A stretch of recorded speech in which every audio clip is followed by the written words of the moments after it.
Baiklah, kami akan menjelaskan tentang sistem informasi global.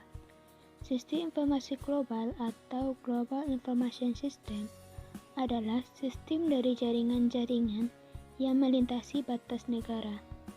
Namun, secara umum, data dapat didefinisikan sebagai hasil dari pengelolaan fakta yang jauh lebih berharga ditambah jauh lebih bermakna untuk penerima informasi yang menjelaskan kesempatan nyata yang digunakan untuk mengambil penentuan keputusan. Informasi dapat berupa fakta yang telah diberi label, atau mungkin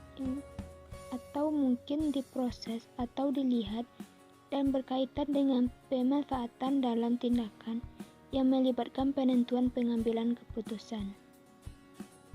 Konseptual sistem informasi global.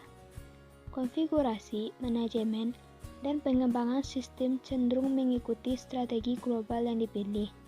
Terdapat 4 jenis konfigurasi sistem.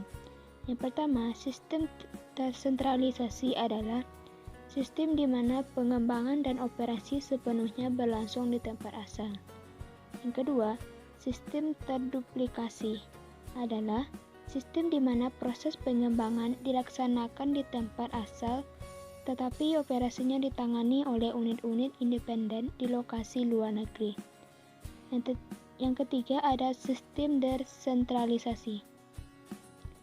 Merupakan sistem yang dimana masing-masing unit luar negeri merancang solusi dan sistem yang unik untuk masing-masing produknya.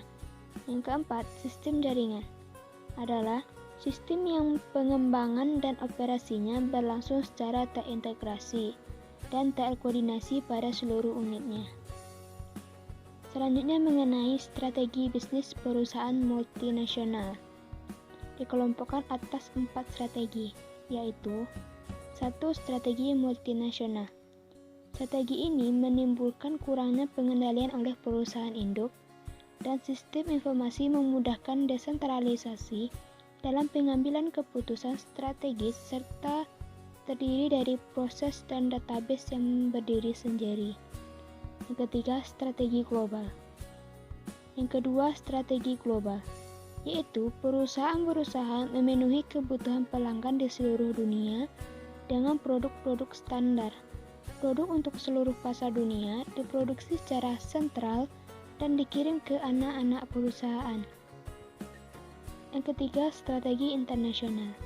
Sistem ini memerlukan suatu sistem manajemen di perusahaan induk yang memiliki pengetahuan dan keterampilan menembus pasar global.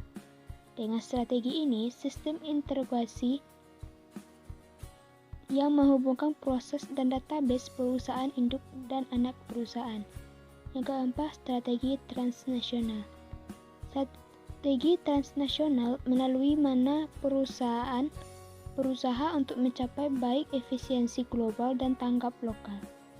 Menyadari tujuan ini adalah sulit. Satu, membutuhkan koordinasi global, sementara yang lain memerlukan fleksibilitas lokal. Tantangan bagi manajemen dalam mengembangkan sistem global. Ada 5 tantangan. Yang pertama, menyepakati kebutuhan pengguna bersama. 2. Membawa perubahan ke dalam proses bisnis. 3. Mengkoordinasikan pengembangan aplikasi. 4. Mengkoordinasikan peluncuran perangkat lunak. 5. Mendorong pengguna lokal untuk mendukung sistem global. Selanjutnya mengenai 4 strategi dasar internasional. Yang pertama ada strategi eksportir domestik atau domestic exportir.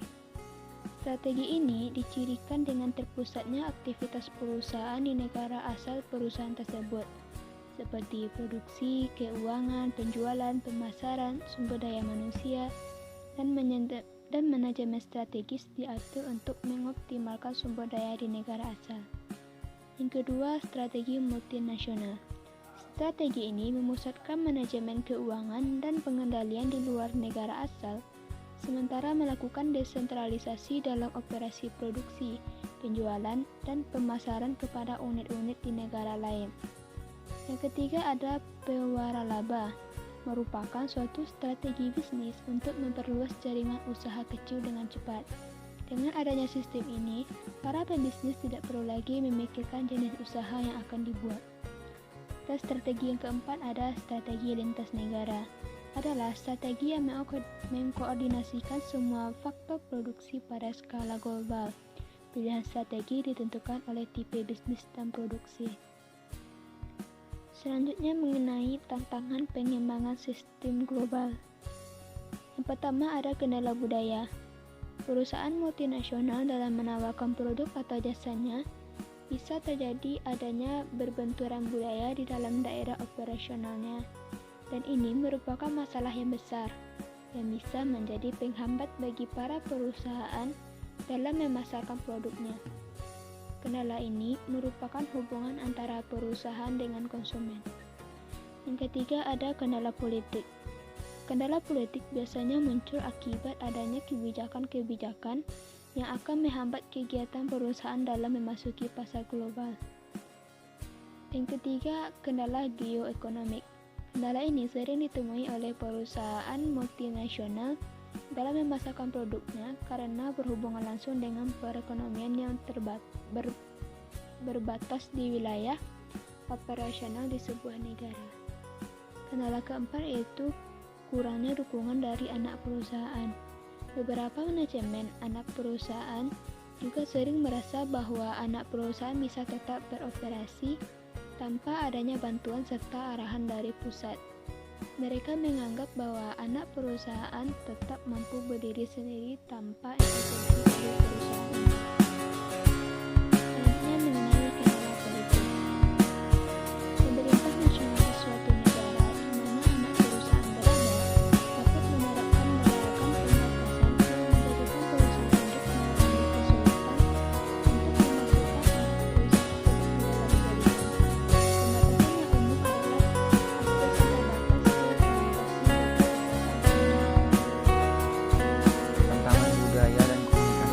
ke Tantangan dan rintangan bagi sistem global antara lain adalah perbedaan budaya, perbedaan bahasa, keterkaitan budaya, agama, kebiasaan, perilaku sosial, dan filosofi politik.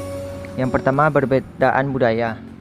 Kemampuan kepemimpinan lintas budaya bagi para manajer atau pemimpin menjadi suatu keharusan yang tidak dapat ditawar-tawar lagi dalam era globalisasi, yang dampaknya semakin luas melanda seluruh aspek kehidupan masyarakat.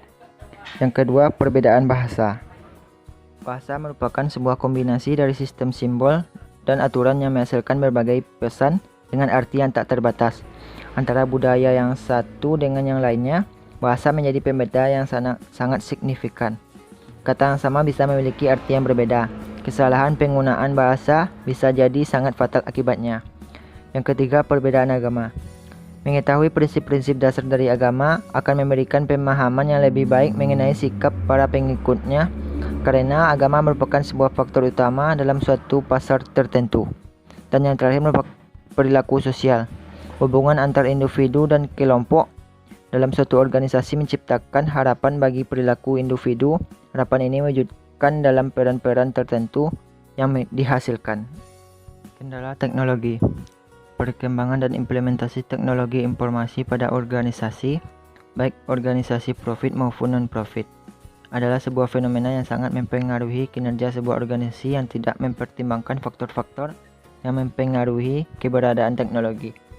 Informasi dalam sebuah organisasi secara general, faktor penting yang mempengaruhi implementasi teknologi informasi secara optimal adalah infrastruktur dan sumber daya manusia.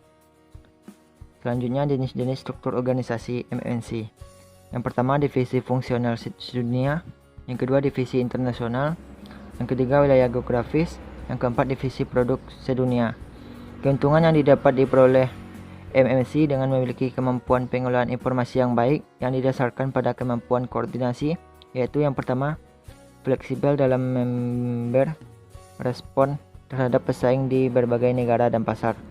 Yang kedua, kemampuan memberi respon di suatu negara atau wilayah suatu negara terhadap perubahan di negara atau wilayah lain.